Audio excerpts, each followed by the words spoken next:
Okay, we are here in the modern era, talking about Friedrich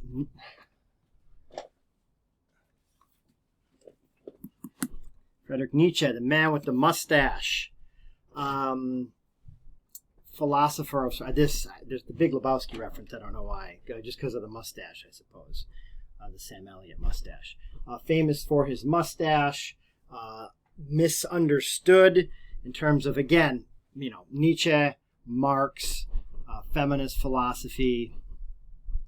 I think other things that we read that people are introduced to them through like dumb things as opposed to any accurate philosophical or intellectual reading.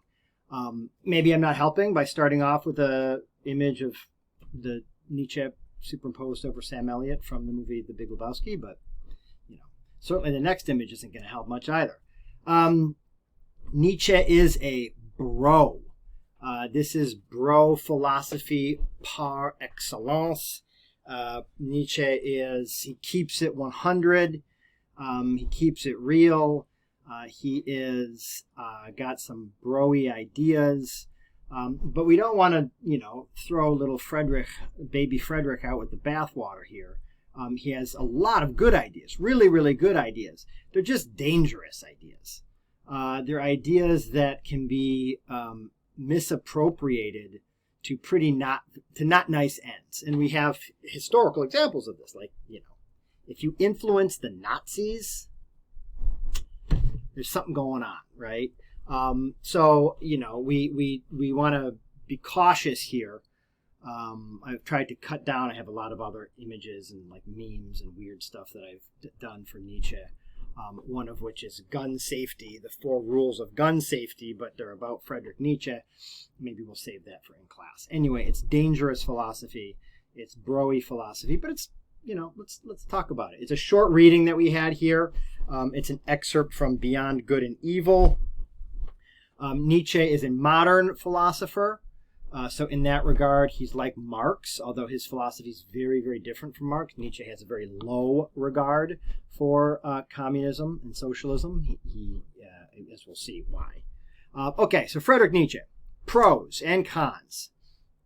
Pros, great philosopher. Con, OG incel.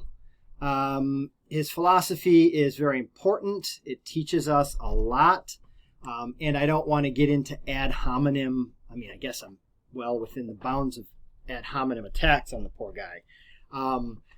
But he had like a not good relationship with his mom, really didn't like his sister, really didn't like, we don't have any women's accounts, but we know from his own accounts, he did not really get on well with women, lived most of his life in isolation. So like, kind of like an incel vibe we're getting from Nietzsche. So we can kind of like, again, we don't need to be ad hominem, being really ad hominem. I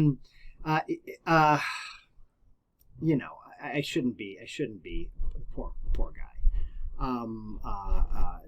It is a conversation that one can have about just the same thing that we can do with Freud. What is the connection between this guy's personal life and his personal what was going on and his philosophy, right? And how do we disentangle the two, right? Can we, right? So anyway, great philosopher, OG Incel. Selbstüberwindung, self-overcoming is one of his main ideas. Again, our excerpt that we have is so short, you're not going to get a lot of this from our reading, but Selbstüberwindung is self-overcoming, the sense that you need to move to a higher intellectual plane, right? That you can do it, right? You can overcome your own obstacles. You are your worst enemy, whatever, right? That Selbstüberwindung is this idea of through philosophy, through the arts, through the humanities, you can overcome yourself. You can transcend to a higher level, right? Ultimately becoming what Nietzsche calls the Ubermensch, or Superman. And it is a Ubermensch, right? It's not Uberfrau, it's not Uberperson, it's Ubermensch, because it's a very kind of masculinist philosophy. But again, we want to try to take out what we can and translate it to the modern world. Sklavenmoral, not very nice. Slave morality. So as opposed to the Ubermensch, who is, through a process of Selbstüberwindung, has overcome their own shortcomings, right, and become this super person. The other people have Sklavenmoral, right, slave morality. That's what most people have in Germany in the time that Nietzsche is writing, right? They have slave morality. Germany is a fairly conformist, right, conservative country, which sometimes leads them to, have Sklavenmoral, as Nietzsche thinks. Okay. His philosophy encourages individuality, right? Original thought is a main through line in Nietzsche's philosophy, that we want to try to tap into original thought. This is relevant in a time where people are talking about disruption, disrupting this and disrupting that. How original is it when everyone is a disruptor, right? So, what is the truly original thought? Nietzsche would encourage us to try to think beyond, right, the everyday stuff. Ideas appropriated by Nazis and modern fascist movements. Nietzsche's popularity is on the rise, right? No one is a bootlicker, everyone is an Ubermensch, right? All of them, right? All the people who follow, Hitler or some other kind of fascist leader, right? They're all Ubermensch, and no one is a bootlicker. So again, this is now, this is maybe unfair to Nietzsche, because Nietzsche he just wrote the philosophy, right? And it's taken up later by the Nazis. He wasn't around advising them and stuff. There are other philosophers who have a far more problematic relationship to the Nazi party. Heidegger, who we probably won't read, but Martin Heidegger was one of them, who was around during that time, and it came out much later. People didn't know, and it really does problematize, right, his philosophy. Nietzsche is dead and gone by the time Hitler comes to power. So, right. But it's a word of warning, right, that this stuff can be used, right, inappropriately if we're not careful. He influences Michel Foucault, who's one of my favorite philosophers, modern philosopher, very much likes Nietzsche a lot. Influences Hitler. That's not good, right? You don't want to be someone who influences Hitler. Look, all of this ad hominem stuff, I love Nietzsche. Nietzsche he is a philosopher that anyone can read. He's very approachable because it's punchy, it's direct, it's forceful, it's angry, it cuts through all of the academic jargon, right? Nietzsche hated that stuff. So it is something that is very, very approachable. But we need to be careful when reading it, because it also can lead us down paths that we don't want to go down. Okay, some of the big concepts of Nietzsche. God is Dead is probably the most famous or infamous. There's a link to another Big Lebowski reference, which I won't put you through. He does not believe in nothing. This is not nihilism. God is dead, and we killed him, as the infamous quote goes.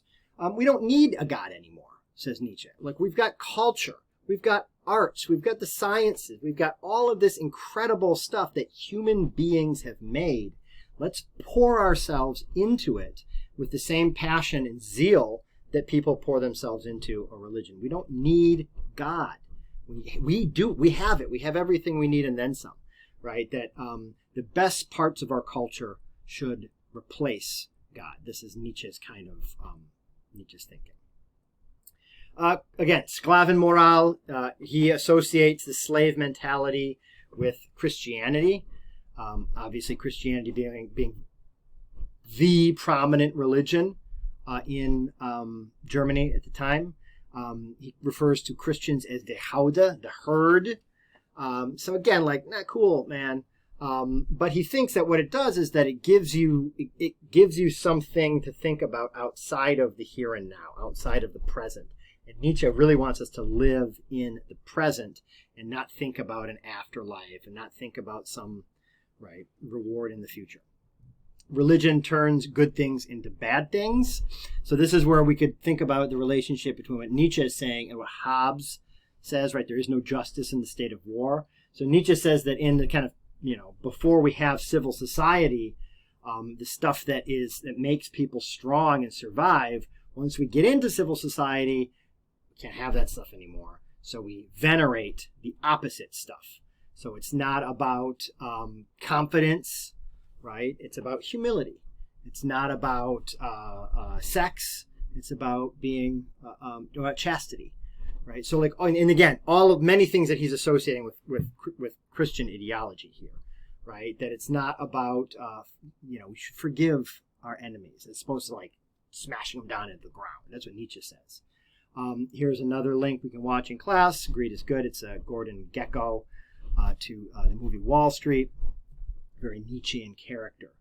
So anyway, that we in civil society, Christian civil society of the early 20th century, in which Nietzsche is writing, right, venerates these things that actually make us weak, make us part of the Hauda, the herd, make us slave morality.